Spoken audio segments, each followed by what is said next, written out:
वो भी दी है उन्होंने इसी वक्त सीईओ साहब को दिए जी ये एक्शन लें देखें उसके बाद सीईओ साहब डीसी साहब से भी जो है ना आला दर्जे पर विराजमान है कि वो वहाँ से उठ के नहीं करेंगे। उन्होंने अपना सब इंजीनियर एक भेजे थे जी जाएं जाके चेक कर रहे हैं मैंने बताया जी ये उन्होंने वो देख के चले गए। दिखाया जी ये कब्रिस्तान था जहाँ पे कब्रें थी, लेकिन ये अगर zoom in out camera man करके दिखाया तो ये गटर का पानी है और ये तबाह हो गया। कब्रिस्तान जो कब्रें थी वो मसमार हो गई हैं। मेरे साथ बुजुर्ग मौजूद हैं, इनसे जानते हैं जी। अस्सलाम वालेकुम। वालेकुम सलाम। क्या नाम है जी आपका? इफ्तिखार अहमद जी। इफ्तिखार साहब बताइएगा, पूरा गांव इकट्ठा हो गया है, क्या मसला है? मसला ये है जी 2 माह हो गए हैं, बहुत परेशानी है पानी की और हमें बहुत ज़्यादा ये कब्रिस्तान की जगह है और सारी पानी पानी होया हुआ है। किस तरह जाएं, हम किधर जाएं?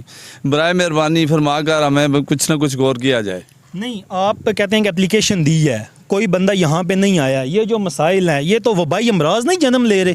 कोई नहीं ले रहा। मरीम नवाज ने भी कहा था कि बहुत जल्दी ये एक्शन लेंगे, कुछ भी नहीं हो रहा।